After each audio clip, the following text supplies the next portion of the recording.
अस्सलाम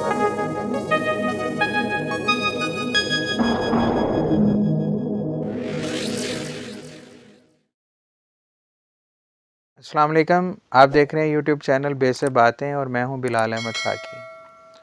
हमारी आज की बात इंग्लिश की एक कहावत से मुतल्लिका है। वो कहा जाता है कि विन एन आर्गूमेंट और लूज़ अ फ्रेंड।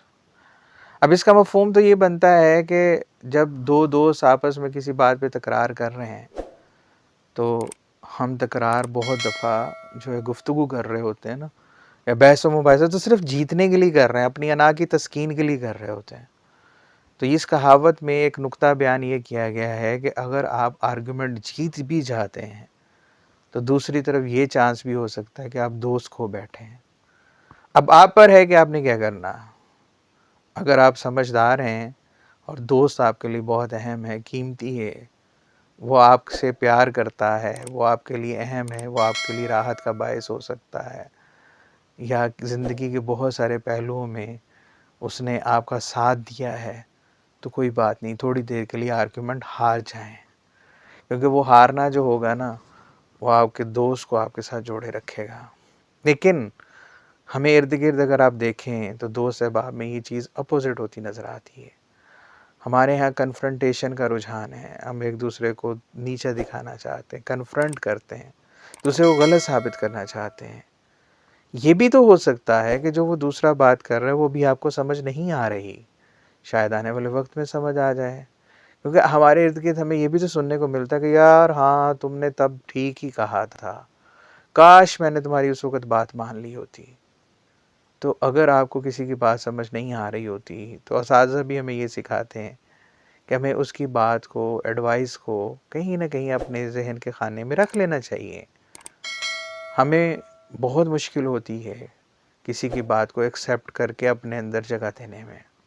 चलो अगर आप वो भी नहीं कर सकते तो कन्फ्रंट करके कम से कम दोस्त तो मत खोएं, उसे तो रहने दें। बहुत सारे अच्छे लम्हात आपके इकट्ठे गुजरे हैं, बहुत सारा अच्छा वक्त गुजरा है, उसको एंजॉय करें, दोस्त मत खोएं। हमारे यहाँ मैं एक बात कहता होता हूँ कि एक मुहावरा भी होता है कि गुनाह बेलज़्ज़त। हम आजकल गुनाह बेलज़्ज़त में पड़ गए हैं, और इस गुनाह बेलज़्ज़त का जो बड़ा हिस्सा है ना, वो टॉक में है, टॉक शोज़ में है, गुफ्तगू में है, बहस व मुबाहिसे में है, दफ्तर हों, कहीं पब्लिक प्लेसेस हों, चाय खाने हों, जहाँ बैठते हैं, हम एक दूसरे से बहस करके अपनी एनर्जी जो है उसको यूज़ कर रहे होते हैं, और उस बहस में हमारा मोटिव अपने मौक़िफ़ को सही साबित करना होता है। हमारा मौक़िफ़, हमारा नुक्ता नज़र इल्म हासिल करना नहीं होता। जबकि इल्म अगर हम हासिल करना चाहें तो हमें पॉजिटिवली उन चीज़ों को देखने की ज़रूरत है। मैं एक आम सी मिसाल देकर अपने व्लॉग को एंड करता हूँ। आप और आपका दोस्त एक ही तरफ देख रहे हैं और दोनों को एक ही चीज़ दिखाई दे रही है, तो इल्म तो नहीं बढ़ रहा। हाँ, इल्म उस सूरत में बढ़ सकता है कि उसी चीज़ को वो किसी और नुक्ता नज़र से बयान करे और आप किसी और नुक्ता नज़र से बयान करें। या इस सूरत में हो सकता है कि आप दो लोग एक ही वक्त में दो मुख्तलिफ डायरेक्शन में देख रहे हैं। वो जो इधर देख रहा है वो आपको बताए कि उसने क्या देखा है, और आप जो इधर देख रहे हैं आप उसको बताएं कि आपने क्या देखा है। और इस तरह से आप एक दूसरे के इल्म में इजाफे का बाइस बने, आप एक दूसरे से शेयर करें।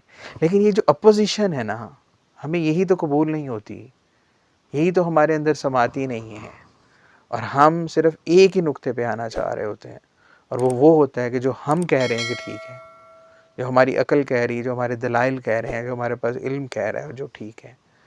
जबकि कोई भी इल्म में कुल तो नहीं हो सकता, और इल्म की खूबसूरती या इल्म में इजाफ़ा इसी सूरत में होता है जब आप अपोजिशन में जाते हैं। अगर आपने जो बात की अगले ने कहा जी ठीक कहा, बहुत अच्छी बात की, अब इसमें क्या इजाफ़ा हुआ, उसने कंट्राडिक्ट किया, आर्गूमेंट दिए, अब आप उन आर्गूमेंट्स को अगर डाइजेस्ट नहीं कर सकते तो रख लें, कन्फ्रंट ना करें। और कन्फ्रंट करना भी है, अगर ना ज़ुबान की और कान की चस लेनी है तो एक हद तक रहें उसको, इतना हाइपर मत हो जाएं, इतना एक हाइप मत क्रिएट कर दें कि वो एक दूसरे के साथ उलझने और तलखियाँ बढ़ाने का बायस बने। क्योंकि वो इंसान है, हमें गुफ्तगू नहीं, आर्गूमेंट नहीं। आने वाले वक्त में पता नहीं आपने कितने अच्छे लम्हात साथ गुजारने हैं, और पता नहीं अभी तक कितने अच्छे लम्हात साथ गुजार चुके हैं। इस पर सोचिएगा, अपनी राय का इजहार कीजिएगा। आज के लिए इतना ही, इंशाल्लाह नेक्स्ट व्लॉग में जल्दी मुलाकात होगी। तब तक अपना ख्याल रखिएगा। अल्लाह पाक आपको आसानी अता करें। Thank you.